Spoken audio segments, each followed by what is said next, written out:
Well, things, you know, the best laid plans of mice and men. Yeah. Now, if people are in this situation or they need to contact your organization, do you have a website that they can? Yes, NCFM.org. That's National Coalition for Men.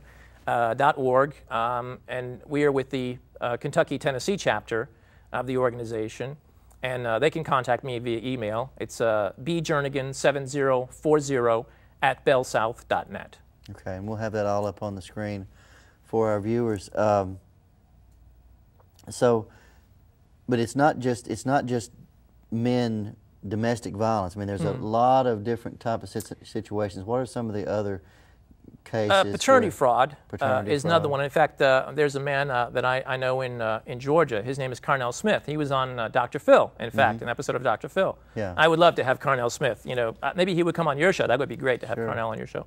Anyway, he is an advocate who fights against paternity fraud. Paternity fraud is a situation where a woman knowingly puts the wrong man's name on a birth certificate as the father of a child. Right. And then she tries to get the court to force him to pay child support for this child. And it's a very serious problem in this country. And in fact, in the Daily News Journal, the Murfreesboro paper, in 2007, they had an article about this problem. The judges in Tennessee are demanding, they're so overwhelmed with these cases in their courts, they're demanding that the Tennessee legislature make a decision about this problem because they don't know what to do. I mean, you've got this child that needs child support, but you've got this guy that he submits the DNA test, paternity test, it proves false. It's not, he's not the father, but what are they supposed to do? You know, the child needs child support, so, you know, they're basically not caring about his civil rights, they're caring more about the concern, you know, for the child. The problem that I have with this is I think that the legislature already made a decision. Aggravated perjury is a crime. If you lie under oath in court, you are committing aggravated perjury. Right. It's, I believe, a Class D felony. It's punishable by imprisonment in a penitentiary. So why is it that when these women go to court and they then lie under oath, which they have to be doing that in the courtroom, to claim that he is the father of the child, when the paternity test is submitted and he says he's not, then how can they not be charging these women with aggravated perjury? You know, that's my question. Well, but, maybe you know, I guess because again, chivalry they're not for comes sure into play. You know, I mean, I guess they need to go on Maury or one of these shows. I don't know.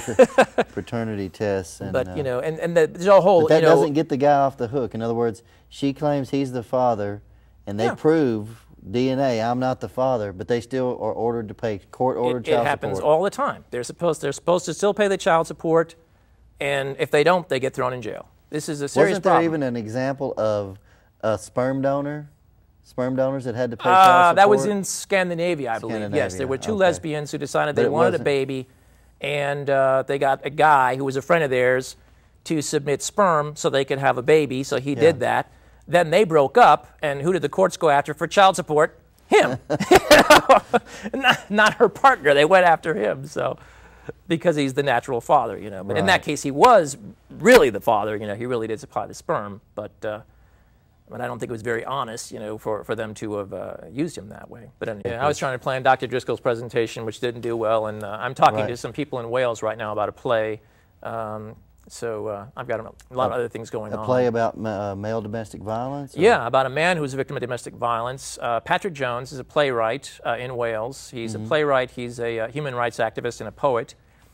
His brother is the bass player for the Manic Street Preachers, Nicky Wire. His original name was Nicky Jones. Manic Street Preachers are a Welsh alternative rock band.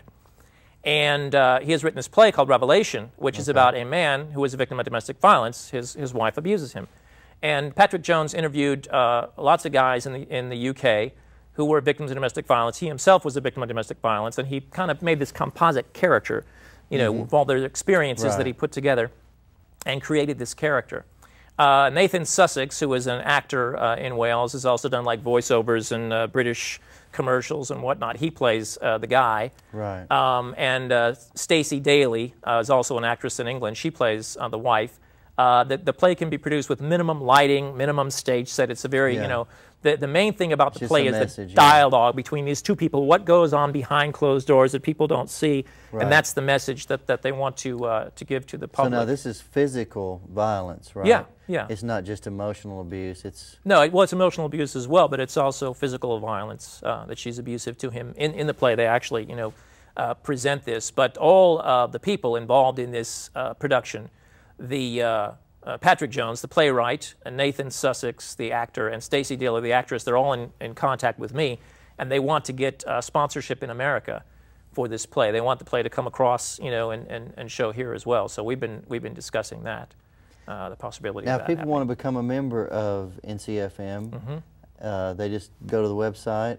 Go to ncfm.org, and it tells you exactly how you can be a member, or you can contact me at my email, and I'll let you know how to become a member. Okay. Now, what else do you have? Now, you wrote a thing called the Yang Manifesto, right? What do you want to tell us about that? That was quite a while ago, so I'd have to find it, actually. Was that in your more radical days? Yeah. I try to be a little more conservative. Diplomatic. Yeah, a little more diplomatic these days. You know, if you have to talk to people in the government, and that, you know, you have to present an image that's professional, or they're not going to talk to you. I mean, that's something that I've had to find out the hard way.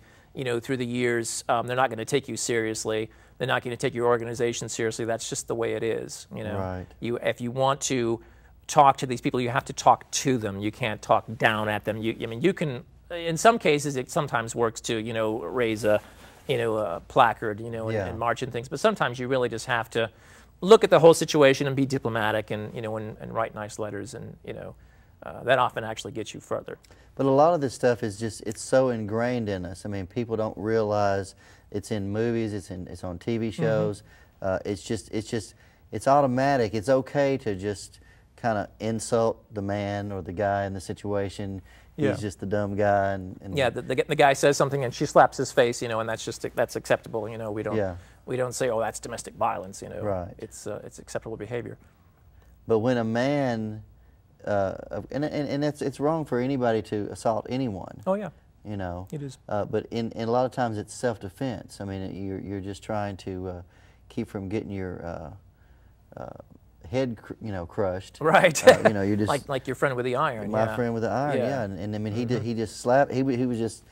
He wasn't really even trying to slap her, but it did knock that out of her mouth. So he was. I've heard similar stories. A serious assault. Guys, thing. You know, pushing the woman away just to get away from her, and or to stop her from stabbing him or something. You know, in one case I heard of, and basically, you know, she fell and accidentally stabbed a little girl, and the two guys, the two brothers, went to jail in Colorado.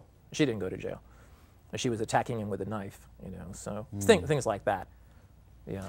Now, what about men that are in jail that have been falsely accused of various things by women? Yes, in fact, one of the guys I've been in contact with for a number of years, his name is William Hetherington, and he's in a prison in Michigan right now. His max date is coming up like January, February of next year, and he went to a prison in the 1980s.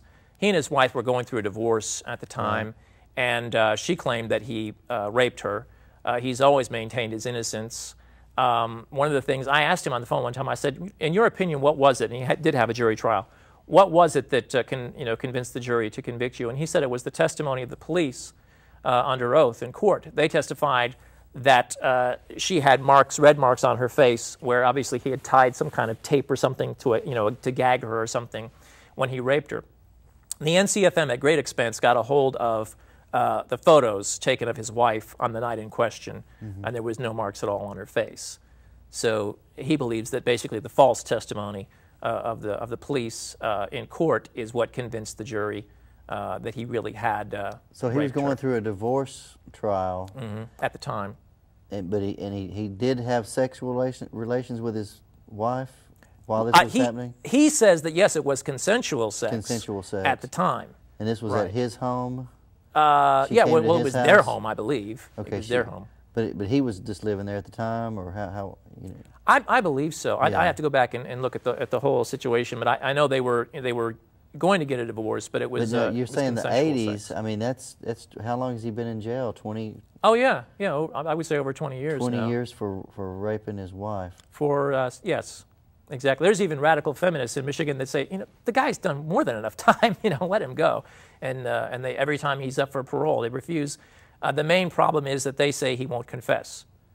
If you don't confess to the crime, then you're not rehabilitatable. I guess so. You're not eligible for parole. Well, how can you confess to something that you didn't do? You didn't do. Yeah. It's a catch-22. Yeah, darned if you do, darned if you don't. Exactly.